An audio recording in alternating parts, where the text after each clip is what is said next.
നമ്മളെല്ലാവരും വാട്സപ്പ് ഉപയോഗിക്കുന്നുണ്ട്. ഒരുപാട് ഫീച്ചറുകൾ പുതിയത് ഇങ്ങനെ വാട്സപ്പിൽ ആഡ് ആവുന്നുണ്ട്. സുക്കർക്കാക്കുമ്പോൾ നല്ല നല്ല ഫീച്ചറുകൾ ഇങ്ങനെ കൊണ്ടുത്തരുന്നുണ്ട്. എന്നാൽ ചില ഫീച്ചറുകൾ വാട്സപ്പിലില്ല. അതിന് നമ്മൾ വേറെ ആപ്ലിക്കേഷൻ ഉപയോഗിക്കണം. എന്നാൽ വാട്സപ്പിൽ ഇതുവരെ വരാത്ത എന്നാൽ നമുക്ക് നല്ലോണം ഉപകാരമുള്ള കുറച്ച് സംഭവങ്ങളാണ് ഈ വീഡിയോ. വാട്സപ്പ് ഉപയോഗിക്കുന്നതിലേക്ക് തീർച്ചയായിട്ടും ഉപകാരപ്പെടും. അതുകൊണ്ട് വീഡിയോ മുഴുവനായിട്ട് കാണുക, കണ്ടിട്ട് അഭിപ്രായം അറിയിക്കുക. ഉദാഹരണത്തിന് നമുക്ക് സുഹൃത്തയച്ച ഒരു മെസ്സേജ് അത് ബ്ലൂടിക്ക് ഇല്ലാണ്ട് കാണണം. അതുപോലെ ഒരുപാട് നല്ല സ്റ്റാറ്റസുകൾ ഉണ്ടാവും സുഹൃത്തുക്കൾ വെക്കുന്നത്. അതൊക്കെ നമ്മളെ ഫോണിലേക്ക് സേവ് ചെയ്യണം. അങ്ങനെ കുറച്ച് സംഭവങ്ങൾ എന്തൊക്കെ ഇതിലുള്ളതെന്ന് നമുക്ക് നോക്കാം. വാട്സ് ഓൾ എന്നാണ് ഈ ആപ്ലിക്കേഷന്റെ പേര്. ലിങ്ക് ഡിസ്ക്രിപ്ഷനിലുണ്ട്. അവിടെ നിന്ന് ഡൗൺലോഡ് ചെയ്യുക. എന്നിട്ട് അത് ഓപ്പൺ ചെയ്യുക. ഓപ്പൺ ചെയ്താൽ ഇങ്ങനെയാണ് വരിക. അവിടെ ഇങ്ങനെ നെക്സ്റ്റ് കുറച്ചങ്ങ് കൊടുക്കുക. ഓരോ നെക്സ്റ്റ് കൊടുക്കുന്നവരും ചില പെർമിഷൻസ് ഒക്കെ കൊടുക്കണം. അതൊക്കെ അലോ ചെയ്ത് കൊടുക്കുക. അതിന് ശേഷം എന്താ വരിക നോക്കുക. അതൊക്കെ കൊടുത്തു കഴിഞ്ഞാൽ ഇതാണ് ഇതിന്റെ ഇന്റർഫേസ്. ഇവിടെ എങ്ങനെയാ വരിക? ഫസ്റ്റ് ടാബ് തന്നെ സ്റ്റാറ്റസ് ആണ്. നമുക്ക് വന്ന വാട്സപ്പിൽ വന്ന എല്ലാ സ്റ്റാറ്റസും നമുക്ക് ഇവിടെ കിട്ടും. ഇവിടുന്ന് ആവശ്യമുള്ളത് ഇതിലേക്ക് ഡൗൺലോഡ് ചെയ്യാൻ ഇവിടെ ഒരു SD കാർഡ് ചിഹ്നമുണ്ട്. വാട്സപ്പിൽ ഷെയർ ചെയ്യാനുള്ള ചിഹ്നമുണ്ട്. അങ്ങനെ കുറെ സംഭവങ്ങൾ നമുക്ക് വളരെ എളുപ്പത്തിൽ ഇഷ്ടമുള്ള സ്റ്റാറ്റസ് നമ്മളെ ഗാലറിയിലേക്ക് സേവ് ചെയ്യാം.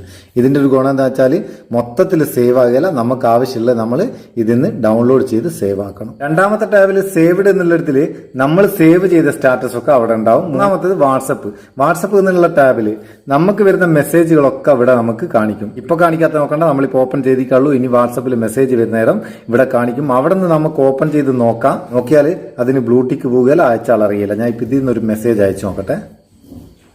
ഒരു ഹായ് അയച്ച് ആ മെസ്സേജ് ഇവിടെ വന്ന് ഒരു ഹായ് വന്ന് കണ്ടോ? അതൊന്ന് ഓപ്പൺ ചെയ്ത് നമുക്ക് നോക്കാം. ഹായ് അവിടെ ഉണ്ട്. അതുപോലെ ഏത് മെസ്സേജ് വേണമെങ്കിലും ഓപ്പൺ ചെയ്യാം. നമുക്ക് വരുന്ന മെസ്സേജ് ഒക്കെ ഇവിടെ കാണിക്കും. ബ്ലൂടിക്ക് ഇല്ലാണ്ട് നമുക്ക്, അതായത് നമ്മൾ ഓൺലൈനിലുള്ള കാര്യം അറിയാണ്ട് അയച്ചാലുള്ള മെസ്സേജ് നമുക്ക് കാണാം.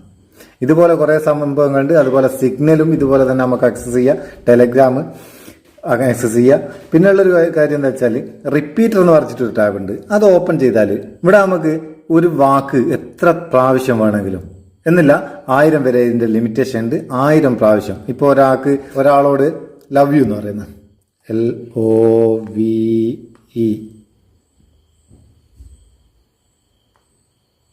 ലവ് യു ഇത് എഴുതിയതിന് ശേഷം ഇവിടെ ആഡ് ന്യൂ ലൈൻസും ഉണ്ട്, ആഡ് സ്പേസും ഉണ്ട്.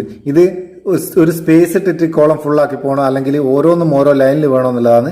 ആഡ് ന്യൂ കൊടുത്തിട്ട് റിപ്പീറ്റ് ടെക്സ്റ്റ് അതിൻ്റെ എത്ര ലിമിറ്റ് എന്ന് ഇവിടെ എഴുതുക. ഇവിടെ ഇപ്പോൾ ഞാനിപ്പം ജസ്റ്റ് ഒരു 100 എഴുതുക. അതിനുശേഷം റിപ്പീറ്റ് ടെക്സ്റ്റ് എന്നുള്ള ഇത് ക്ലിക്ക് ചെയ്ത് കൊടുത്താൽ 100 പ്രാവശ്യം ഇത് വരും. അപ്പോൾ നിങ്ങൾ 1000 ആണ് ഇവിടെ എഴുതുന്നതുകൊണ്ട് 1000 വരും.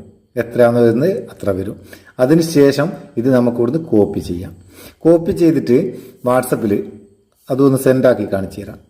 വാട്സപ്പിൽ നമുക്ക് അതിവിടെ പേസ്റ്റ് ചെയ്ത് കൊടുക്കുക. ലോങ് പ്രസ് ചെയ്യുക. പേസ്റ്റ് കൊടുത്തു കഴിഞ്ഞാൽ 100 പ്രാവശ്യം അത് പോയി. കണ്ട ഇതുപോലെ റിപ്പീറ്റർ ഉണ്ട്. ഇനിയുള്ള ഓപ്ഷൻ എന്താണെന്ന് വെച്ചാൽ സീക്രട്ട് എന്നുള്ളിടത്ത് കൂടെ നമുക്ക് സ്വകാര്യമായിട്ട് ഒരു ടെക്സ്റ്റ് അയക്കാം. അതായത് നമ്മൾ എഴുതുന്ന ടെക്സ്റ്റ് ഒരു സീക്രട്ട് കോഡായിട്ട് കൺവേർട്ട് ചെയ്തിട്ട് അത് സെൻഡ് ചെയ്യാം. പക്ഷെ അതാർക്കാണോ സെൻഡ് ചെയ്യുന്നത് അവർ കൂടി ഈ ആപ്ലിക്കേഷൻ ഇൻസ്റ്റാൾ ചെയ്തിട്ട് റീഡർ സീക്രട്ട് ടെസ്റ്റ് എന്നുള്ളിടത്തിൽ പേസ്റ്റ് ചെയ്ത് കൊടുത്താൽ നമ്മൾ അയച്ച ടെസ്റ്റ് എന്താണോ അത് വരും. അപ്പം മറ്റൊരാൾ ഇത് എടുത്ത് നോക്കിക്കഴിഞ്ഞാൽ, മെസ്സേജ് എടുത്ത് നോക്കിക്കഴിഞ്ഞാൽ എന്താണെന്ന് എഴുതിയെന്ന് മനസ്സിലാകില്ല. അതുപോലെ ഓപ്പൺ ചാറ്റ് എന്നുള്ളൊരു സംഭവമുണ്ട്. നമുക്ക് നമ്പർ സേവ് ചെയ്യാണ്ട് വാട്സപ്പിൽ മെസ്സേജ് അയക്കാനുള്ള ഒരു ഓപ്ഷൻ. അത് സംഭവം അങ്ങനെ ഇപ്പോൾ സാധാരണ നമ്മൾ ഒരാൾക്ക് മെസ്സേജ് അയക്കണേ അവരെ നമ്പർ സേവ് ചെയ്യണ്ടേ? അത് വേണ്ട. നമ്പർ സേവ് ചെയ്യാണ്ട് നമുക്ക് ഇവിടെ ആർക്കാണോ മെസ്സേജ് അയക്കേണ്ടി അവരെ നമ്പർ ഇവിടെ എഴുതിയിട്ട് മെസ്സേജ് എഴുതിയിട്ട് സെൻഡ് കൊടുത്താൽ മതി. അപ്പോൾ വാട്സപ്പിൽ ഉപയോഗിക്കാൻ പറ്റുന്ന ഈ സംഭവങ്ങൾ എങ്ങനെയുണ്ട്? ഇത് നിങ്ങൾക്ക് ഉപകാരം തോന്നിയിട്ടുണ്ട്. ചങ്ങായിമാർക്ക് ഷെയർ ചെയ്ത് കൊടുക്കുക. ഇഷ്ടപ്പെട്ടിരിക്കേണ്ട ഒരു ലൈക്കും കൊടുക്കുക. ഒരു ബൂസ്റ്റ് ആയിക്കോട്ടെ. നമുക്ക് അടുത്ത വീഡിയോയിൽ നല്ല സെഗ്മെന്റ് കാണാം. നിങ്ങളുടെ സ്വന്തം Muthoos Meppayur. Thank you so much.